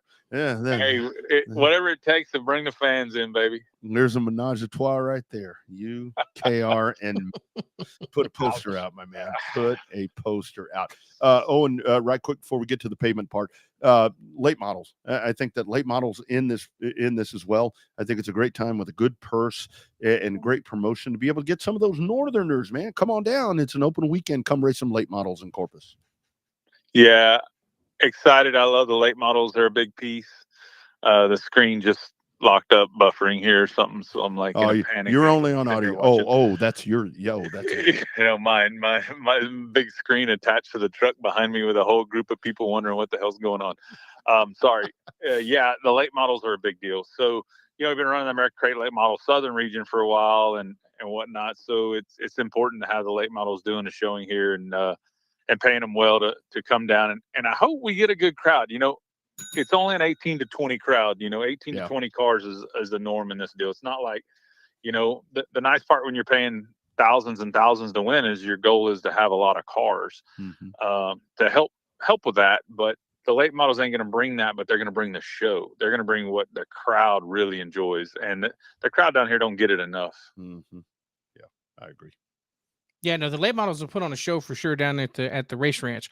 So as we transition over from dirt back to pavement again, obviously we've been teasing the big time news or big time story breaking for H&P. So what do you got for us for the H&P Oval? What kind of news you got for that? You got anything important to talk about on that deal? H&P Oval, man, we're going to talk about the schedule here in a minute, aren't we? I mean, that's the plan. Right. Damn right. No. H&P is closed. No, we're just kidding. That was. I always frame these things. You like what I do, Owen? It's like it's good, this whole dramatic thing to get people to watch, and it's like, yeah, okay. You know, I watch a lot of soap operas, so let's talk about that part first. Talk about the season. A lot of challenges. We lost some people along the way. It's like y'all need to come back. But the whole thing is, I think the bottom line is, Owen, it perseveres. It's happening again. Yeah, I'll be honest with y'all. I'm totally confused in the asphalt world. So I feel like there's a lot of people that want to see asphalt racing succeed and be around. And then I see all kinds of cars that are dragging the snowball or dragging the Five Flags and they don't come race with us. And I'm like, well, how do y'all expect to survive if you don't want to come race, right? So I enjoyed our season. I'm 100% in tune with HMP and the asphalt racing. I enjoy the hell out of it, be honest with y'all.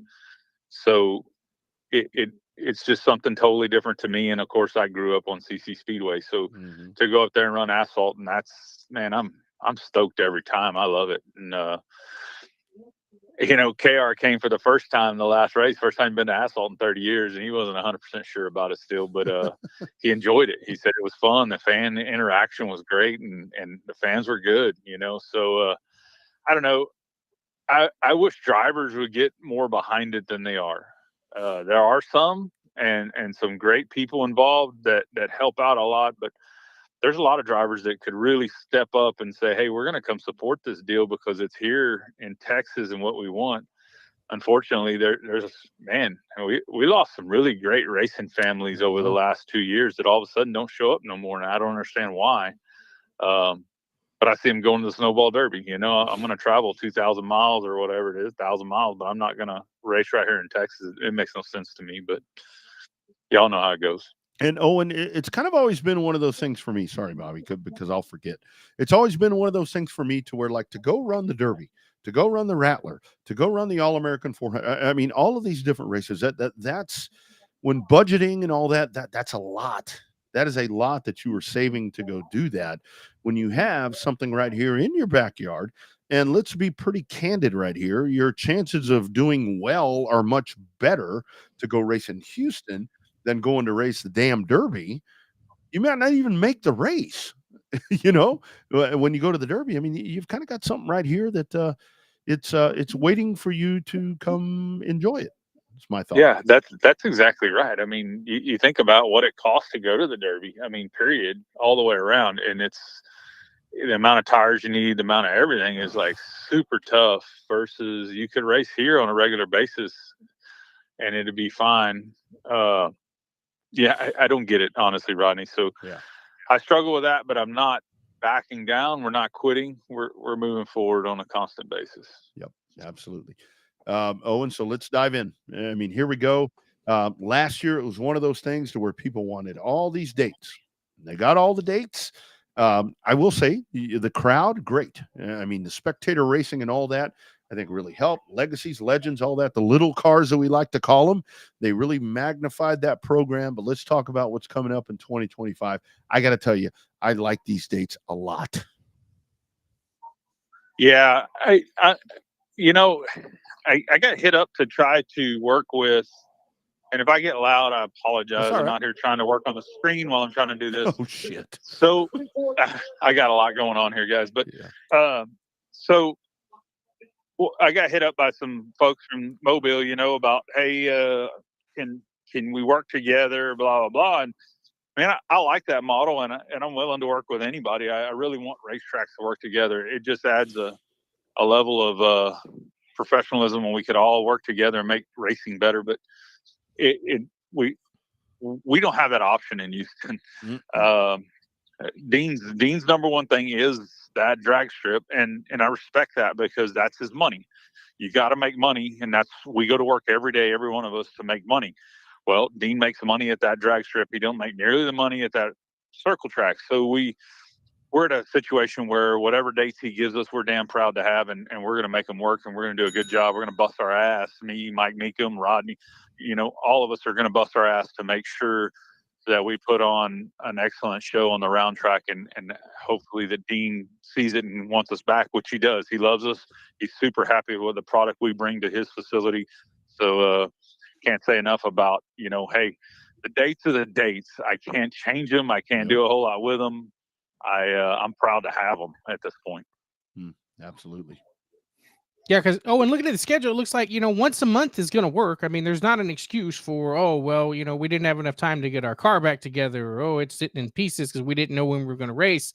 It's once a month, and it's pretty self-explanatory the way the schedule is going to work. I mean, you know, it's like y'all said, it's a hell of a lot easier to run in Houston than go to the Derby and go to Five Flags once a month. So it's easier just try to stay at home and make your program better before you leave to go out of state to try to run. Yeah, you know, that opportunity's there, Bobby. That's what we need him to do. The one thing when I worked on scheduling with Dean, that we did 12 dates this year, and you know, his comment to me was he felt like it got watered down, less car count. We struggled, so we went to a few less dates this year. So that's on the racers. If you want to race more, then you need to show up more. It wasn't on me. I definitely wanted more dates. You know, I wanted at least 12 to 15 dates, and he came back and was, you know, and just Dean's a real guy, man. He sees the numbers, he sees everything, and he sees, well, it kind of died on us there, right, throughout the season. So we don't want to do that again. Maybe it's too watered down. We'll do less dates, and maybe they'll all show up for those dates. So when a racer's got to question it and, you know, wonder about it, that's what's happening there. So it's not about Dean not wanting to race or us not wanting to race. It's about the racers need to support the race, right? So that's an important piece that guys need to understand. Yeah, it's the bottom line. I mean, because that's where everything is different to where that like we were talking about. Oh, and that place is a fully functioning business. that this is a byproduct, you know, that we get to have oval track racing there. The other question, I'll kind of just throw this out there, and again, this will all be, you know, it'll shake itself out as we get deeper into or, you know, closer to 2025. I think the next question is going to be, you know, with classes. I'm not the biggest fan of racing 9 to 10 classes a night. I've seen that so many different times. I think there was some folks this year to where maybe classes were left off the schedule. But look, that comes back to what you're talking about when you're getting 4 or 5 cars a night. I mean, you and the purses were never cut there at all. Kind of talk about that part to how that may be a very fluid thing to who races and who doesn't race on the 2025 schedule. Yeah, so it's important to understand that the classes that do race are the classes that support us. Obviously, Legacy, which I'm going to be honest, and I'm sure there's some legacy people listening. I'm right there with you, man. I beat my head on the wall of the legacies this year. Literally, they cost me multiple people that work for me. Their complaints and constant unhappiness with things really drove a negativity into the whole deal. It really did. It hurt us.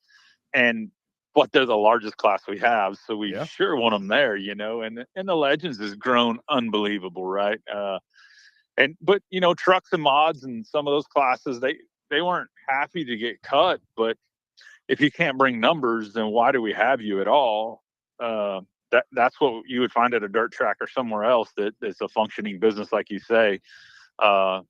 You know, if you owned a grocery store and you only sold a product once a year that didn't sell all year long, but maybe one or two times, well, why would you keep the product, right? So the bottom line, it's a business. You look at what's bringing it, and then the top two classes, mainly mods and trucks, their top five trucks or mods, they cost me like $2,700 or something. And you look at that and go, holy crap, that's more than you pay an IMCA mod class on a Saturday night for a 20 car field. And you go in most of Texas. So you kind of got to step back and go, man, I can't keep paying 5 cars the amount that I would pay a whole full field of cars in another class on a dirt track or somewhere else. So at the end of the day, you know, I've always been a believer that the ones that should be paid the most are the ones that bring the most. Maybe we should be paying $1,000 to the legacies and $150 to the mods. I don't know. But point is, you want to support those that support you, right? So that's really where we try to do. Absolutely.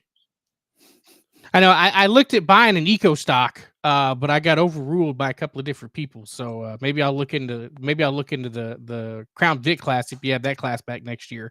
But I think that we all appreciate the transparency and the honesty in terms of the dollars and cents part of it, to where, you know, you have to have the support from the class to have it back. And I think that somehow, I don't know what the deal is, why that gets lost in translation with racers. We can talk about it till we're blue in the face, but I just don't understand why some racers, after all this stuff, after all the different racetracks opening and closing and may not open back again, the racers just don't understand sometimes the common sense aspect of it. And we're not trying to talk bad about the racers, but I just think that sometimes just the most simple concepts sometimes get lost in the head of some people. Yeah, I agree. And it's nothing against no racers, but like I said earlier, it's really frustrating to see a guy who's traveling all the way to go race in Florida, but hasn't raced one time in Texas, and we have a class for his car. I see that way more than y'all know. So it's pretty frustrating. It is a product, right? We're trying to put on something good, and you know, some of these classes they want to run, they're gonna have to figure out how to sponsor and bring in some sponsors to help the class to make sure it's there every week.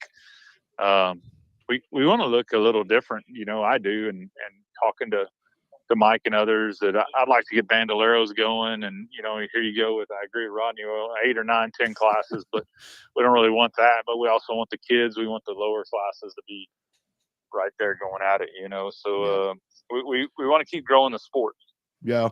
You know, Owen, and I think that's a great point. We'll cut you loose. I know you got stuff going on as the Cowboys. Oh, they may score. They might. They did. How about that shit? Oh, they did? I didn't know. They did. Hope it's not buffering. The other part of that, kind of lastly, I think that that last race night there, having the kiddos out with the quarter midgets, and I'll be full transparency on that. I think that I was like, oh, come on, you know, whatever. That pretty big deal right there. I think that was, the folks love that, seeing those kiddos out there. Yeah, that was a pretty neat deal. Wasn't it I'm cool? excited to have them guys back. That was back. badass, man. I gotta say. Yeah, I'm excited to have them back. I'm doing their trophies for their banquet to help them out. They asked for, and but no, I'm pretty stoked. That was one of the coolest deals. I wanted, and they want more, so I might do 1 or 2 next year with them to try to help that out. Yeah. I think it's pretty neat, and the kids were so pumped up, and I bet we see 3 times as many kids show up next time. You know what I mean? Like, now they realize, oh shit, this was great stuff. Let's go do that. Yeah. I wish we would have had them on the other end down there where all the rubber's laid down and the tracks, the infield's a little smoother. But we'll make that happen next time. We saw a lot of spinning out little quarter midgets because of the track was a little rough there, but it was fun. We had a great announcer, right? That guy, that little kid that helped you out was cool. He's a feature of the sport too. So and he didn't help me out. Stoked. He took over. I think he did a good job. Everybody loved it, man. It was so cool. I love when you handed him that microphone and you're like wanting to give him instructions. He like turns it on and walks off. Owen looks at me and he's like, I don't think he needs my help. Yeah, he don't need my shit. Just go. He's like, I'm out of here. Yeah. And I was like, okay. Yeah, no, he's great. But no, it was good stuff. So the quarter midgets, that's another piece. All right. So just keep growing the asphalt in Houston deal is fine. And we need to keep it headed in the right direction. Who knows where factory stocks goes? It really hasn't taken off at all. We've had a few try it, but it really hasn't done what I would have hoped it would do. That's really where I like to see things in a more stock car style racing. I love it. So I really wanted that class to be kind of a good class. We paid a lot of money for 6 cars. You think about it, $800 to win with 6 cars. Go to a dirt track and tell them you're going to pay them $800 for 6 cars. They're going to tell you no way. Yeah. Some tracks only pay $300 or $400 in factory stock, for 20 cars. Yeah. So we paid and we've done our effort and we've done our diligence trying to make this thing grow. And we'll see. But I don't know. I think Houston's awesome. I enjoy it, and I don't want to give it up, and I'm not going to give it up. And we're going to keep working. And I think Dean's on board with doing everything he can do to help us, keep growing it. We went back and forth on some dates. On the dates, I'm assuming you've shown the dates, Rodney. Yeah, we got them pulled up. Yeah, good. And I wanted a few more. He wanted a few less. We settled on what we got, and I can't be unhappy with it. I'm happy that he's willing to do this, and it's important too for us from a marketing standpoint. It's hard to round up a bunch of sponsors and do all the right things you need to do to grow your business when you ain't got many dates, right? So there's another piece to it too, right? So. And excited. We're going to start that truck race off with a double feature, right? 1,000 to win the one feature, and then off of the qualified trucks that rained out the last time, and then we're going to run another one. So it's going to be good. And I think the other part of that is with the schedule like this, it really does make it more of an event. I mean, it's once a month. Folks can come out. They're going to be all jazzed up and, whatever. I think it's a really good thing. I think the main thing folks need to think about, Bobby and Owen, is pavement lives another year, for crying out loud. I mean, I think that's the most important thing in Texas. Oh, everybody's cheering. Did the Cowboys score? The Cowboys scored. Turpin into the end zone for a Dallas score. So no shit. His ass is on my bench in fantasy football. He's already got 20 points in the first quarter. There it is right there. There it is right there. Who's on his fantasy football? Cavante Turpin. Yeah. Wow. Yeah. He just scored, but he's sitting on the bench with 20 points. So it's like, damn it. On the bench. Trusted the Cowboys. On the bench. Story of my life. That's the Showtime right there. Yeah. No one had to pick him. We renamed the kid the other day. That's Showtime. Right. You lost your. That's right. You might have lost your handle, Bobby. That kid came out of there, and it was like people were telling me to like go drink beer. They're like, get lost. Yeah. Just bring Showtime in, they said. And I don't know if you saw the part where like my voice was like messed up the whole night, and I'll let you go after this. So I was like, I was calling that kid to come over, just kind of joking around. And I look over and that dude's at my hip. He's like, hand me the mic. I'm like, holy shit. Come on, man. Jeez Louise. That's great. Good stuff. All right, man. There's the dates. I mean, for folks, keep checking in. HMP Oval Track. That's where all the information is going to be. There's your dates. Plan around it, and everything is going to be super cool. Owen, thanks for jumping in, man. I know you're busy. I'll see you this weekend. Yeah, I think I can. Yeah. Way behind. Yeah. All right, buddy. I got to go. Yeah. All right, man. Take care. Bye. You bet. There he goes. All right, Owen Pittman there. And seriously, that's the cool thing about that is that you do still have the dates. And I think that kind of something he was talking about is that last year it was one of those things to where, I mean, the dates were released right here on the show, as he always does with his dates. But the dates were out there. There were a lot of dates and people just kept falling off the ladder. And I think that this to where it is with the once a month, I mean, conceivably the way you look at that, it does make it more an event of an event, and I think that concept's going to work a little bit better. Yeah, I think so. I mean, it's the quality over quantity, right? I mean, if you have less races but more people show up, I mean that can only, I'd rather have a hell of a show with 8 Me too. dates or 9 dates than have shitty shows with 10 to 12 dates, right? Yeah. So I think that, maybe it's going to be, it's kind of one of those, it's like no different than the Cup Series, moving to one. I bet that race in Richmond that they moved to Mexico City, I bet that spring race or whatever it is at Richmond's going to be packed because people ain't going to get a choice but to go to just that one race. So now, now you've got a chance to actually, come to the races and have, less opportunities to go, but yet that's not necessarily in a negative context. That just means get your shit together and get to the racetrack. And I think that, like, from the fan perspective, and something that Owen talked about right there is about drivers that, go race in other places. And I do want to kind of piggyback on that. I knew he was working on things, so I didn't want to get too technical with that. But the fact, with some of the guys that don't race in Texas, that are from Texas, I mean, seriously, I mean, look at Pensacola. I mean, Mobile. Mr. Eddie does a really good job to where it seems like that Mobile market was one that was just so hungry. And when Gina opened that place up, it was like all these people showed up, and they've done a really good job because, they've got their hobby stocks, they've got their sportsmen, they've got all that trucks and all that. You look at trucks, you look at Outlaws at Pensacola and Mobile, which to me along the Gulf Coast are really the kind of staples right there with those big half miles. And their car count sucks. I mean, on a regular night that they are struggling. As a matter of fact, I mean, I went in there and I don't have the graphic in front of me, Bobby, but I went in there and I looked, and it was like when it came to Outlaws and so forth, Houston was actually outdrawing Pensacola when it came this year to looking at that. So it's just really hard. And when it comes to the travel, because you look at Houston, Mobile, Cordele, and then, Pensacola, I mean, that's a lot of miles. That's a lot of miles. And folks can talk about, well, the diesel prices are going to go down and all that, but the race car prices ain't going down. That's the other part. It costs the same to race it. It costs at least the same, if not more, to race it in Pensacola as it does in Houston. Exactly. And it's a whole lot closer. And believe it or not that we're trying to dog on people, there's a hell of a lot of fans that take their ass to Pensacola that don't bring their ass to Houston. And they're super duper fans of asphalt racing from Texas that don't support the Texas track. That's the only asphalt track we have left. You can take off on a Thursday, drive to Pensacola for a Friday night, 8:00 race, Pensacola time, but you can't come to Houston. Take a Saturday off and drive to Houston. Take your day off, for crying out loud. Come to Houston, and that's frustrating. And I would totally get that if it wasn't everything that I was just talking about. If you wanted to go to Pensacola because they have 30 trucks, I get that. If you want to go to Pensacola because they have 25 modifieds, I get that. 25 Outlaws, but they have the same count Texas does. Same with Mobile. And I know that everyone's working hand in hand.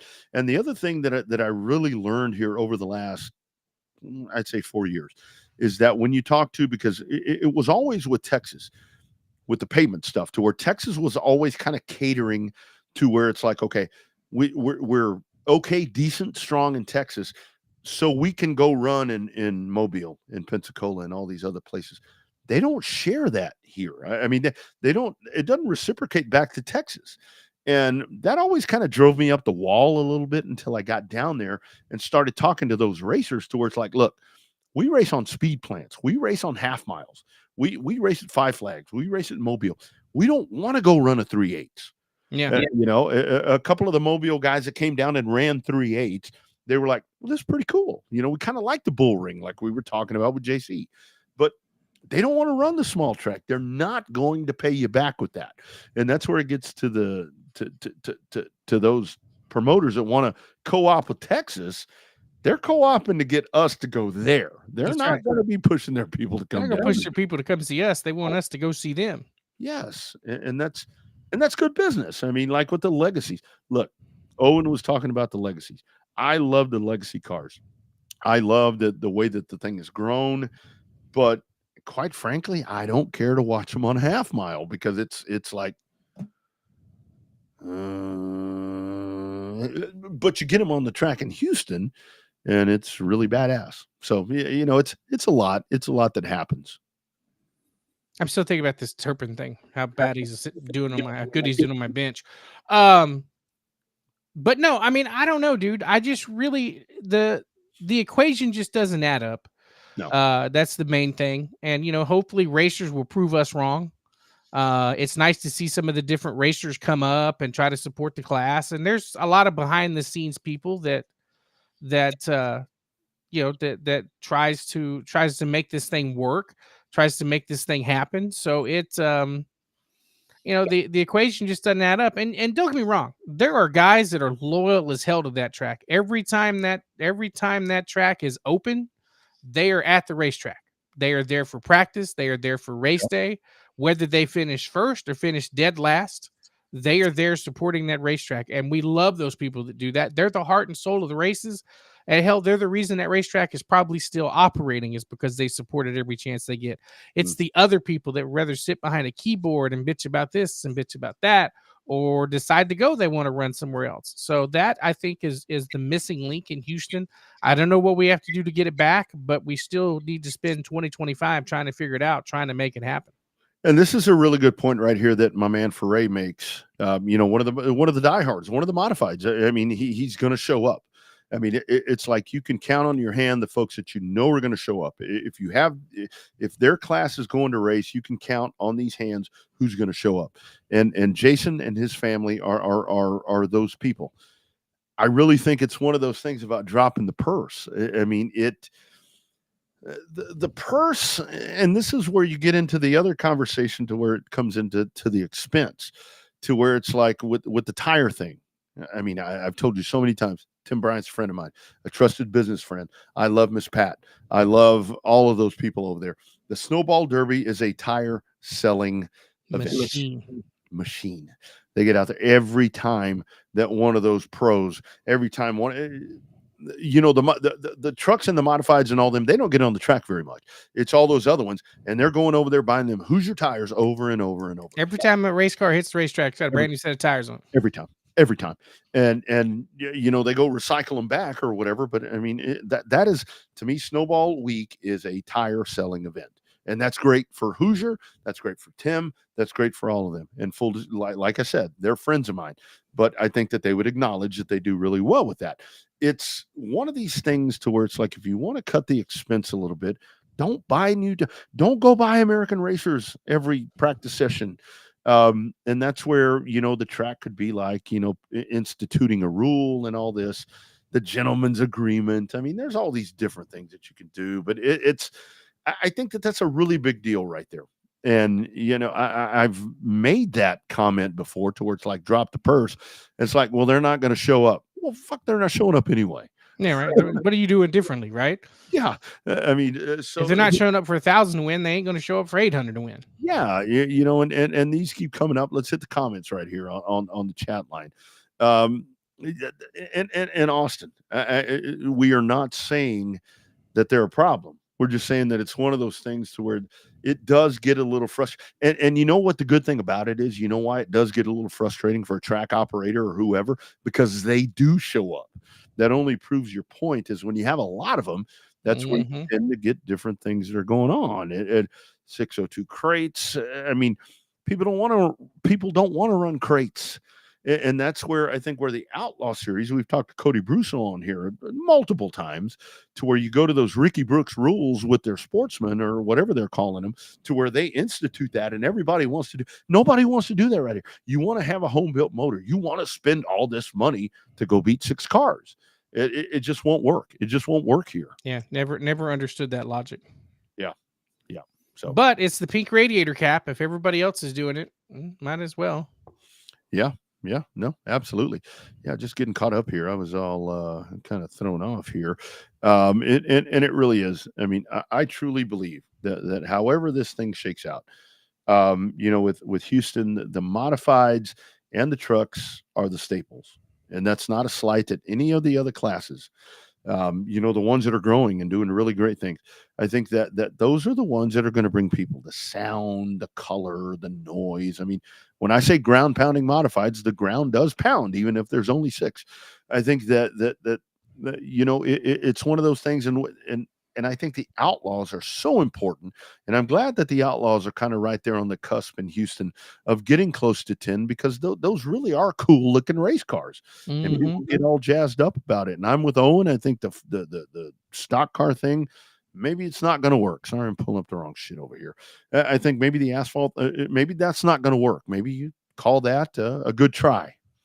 But Bobby, what's going to happen when Houston says, okay, no more factory stocks, what's going to be the response? Well, they were a great class. Why aren't we racing them again?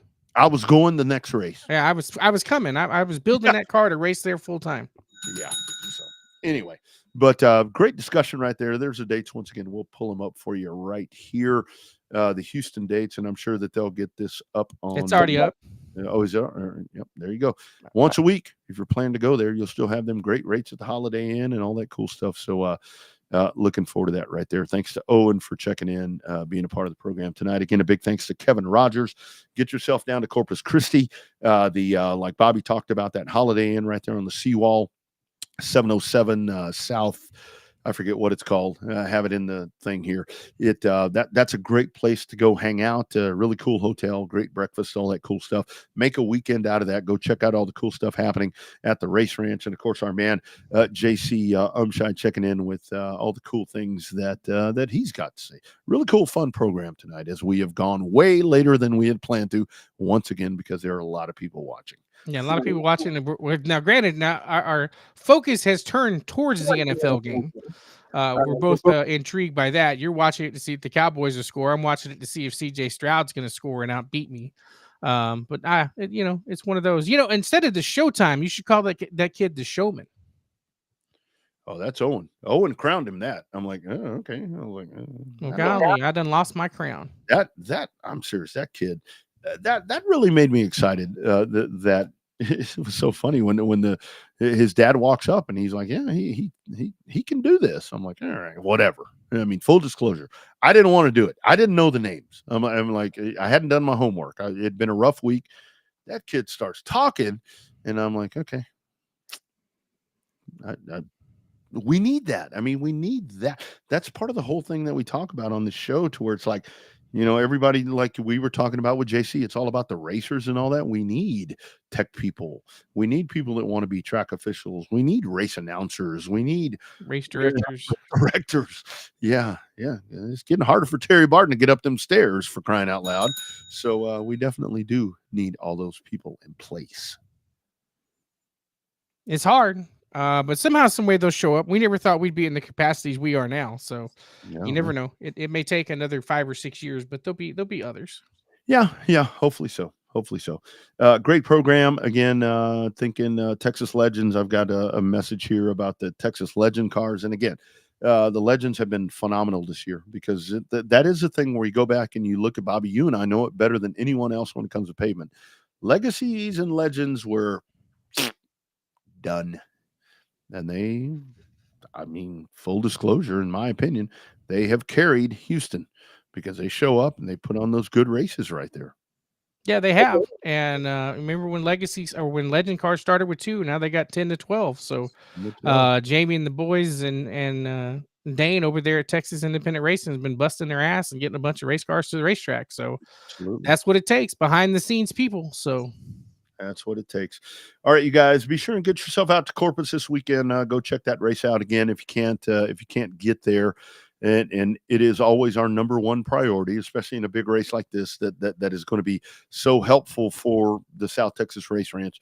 If at all possible, get to the racetrack and check all the action out. If you can't get there to do that, you can check it out with our friends at RaceOn.com and sign up for that package right there, and you can check all of that action out.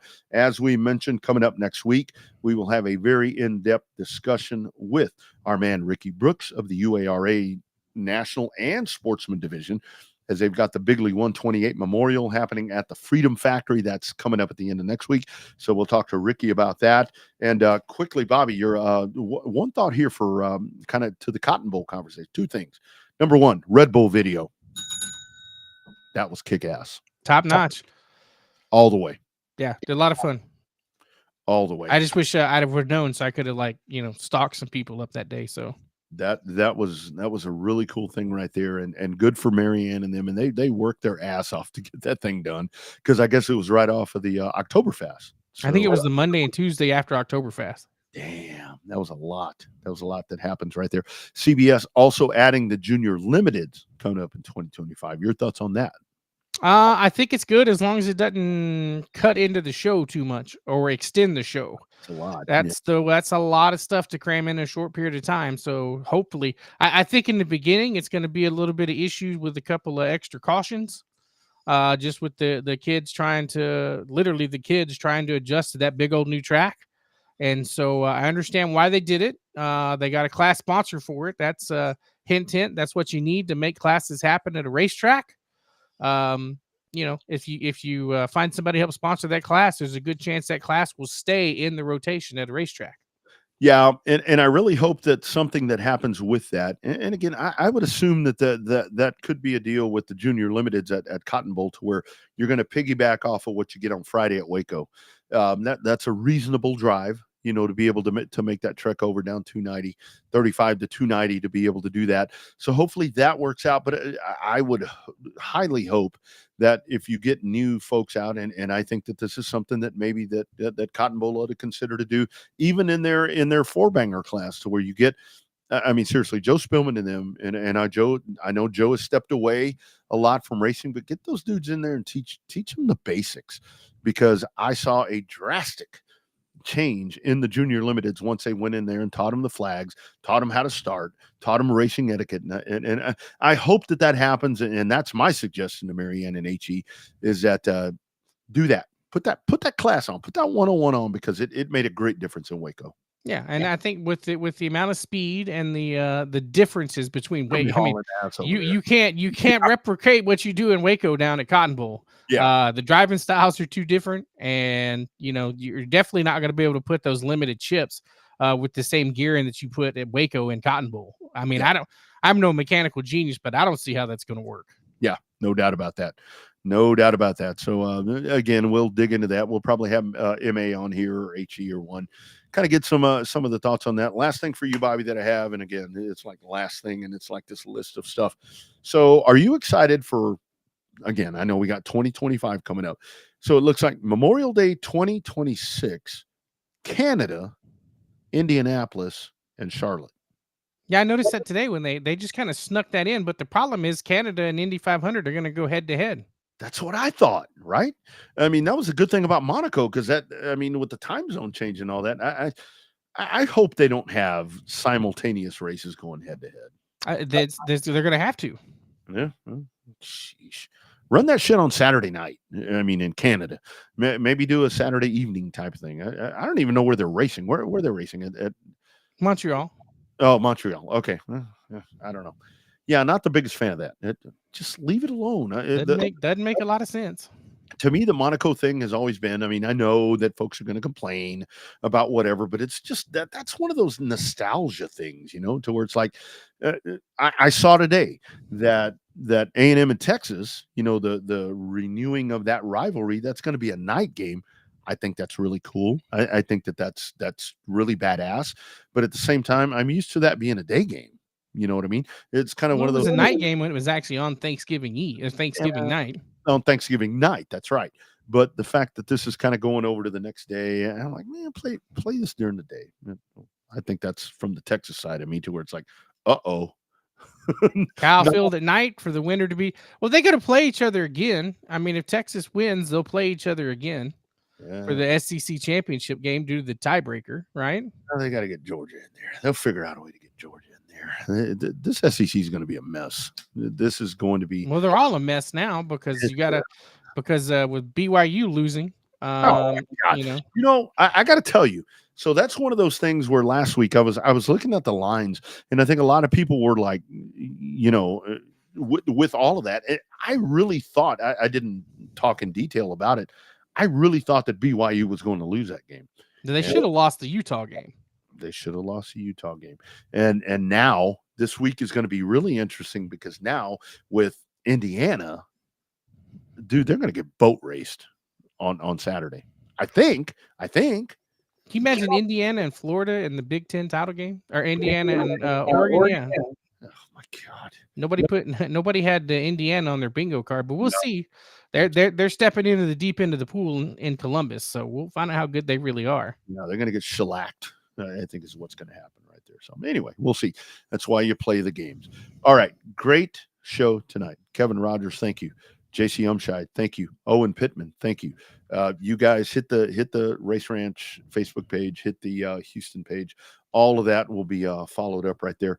Rest of the week, dude. Are you heading to Corpus, my man? Are you working on it? I'm supposed to do a family dinner with my sister and my parents on Sunday. Call in sick. I can't call in sick for that one, but it depends on how the logistics work. I got to find out what time the Thanksgiving deal is on Sunday before I determine Thanksgiving. Okay. The Thanksgiving deal. Okay. So we're doing an early Thanksgiving because my sister's going out of town. Okay. And so for my dad moving from place to place, it becomes a challenge to try to set something up. So we'll see. Depending on how that shakes out, depends on whether I get a Corpus or not. Yeah.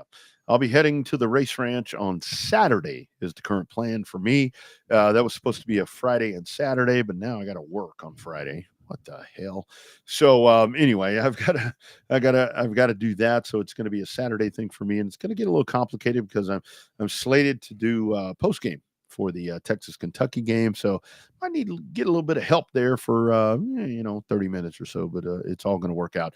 I think it's going to be a great weekend at the Race Ranch, and I think that on-demand shirts, the South Texas Shootout, is going to be something pretty cool. I think it's going to be a lot of fun. And it's going to be a lot of fun this weekend. Hopefully I can make it. If not, I know that we have friends down there that'll keep us abreast, and I'll be able to watch it on RaceOn. So you can watch it on RaceOn, or somebody will have it on Facebook. One or the other. Yeah. Don't do that. Come on, man. That's money going back to the racetrack. All right, you guys, thank you for being a part of this, whether you were checking in on RaceOn, on Racing America, RevvedUpSportsShow.com, Texas Sports Unfiltered app, all the different places. Podcasts coming up, and you'll find that at every podcast provider. Again, next week, a reminder, Ricky Brooks joins us, Bigley 128 Memorial Preview. That'll be coming up at the end of that week, happening at the Freedom Factory in Florida. All right, you guys have a great week. Enjoy the rest of the Dallas Cowboys, Houston Texans Governor's Cup action, and we'll do it again coming up next Monday. Bobby's down south. I'm Rodney, and I am up north. # Real Race Talk. Find a racetrack near you, or find a streamer and support short track racing. You guys be good. We'll see you next Monday.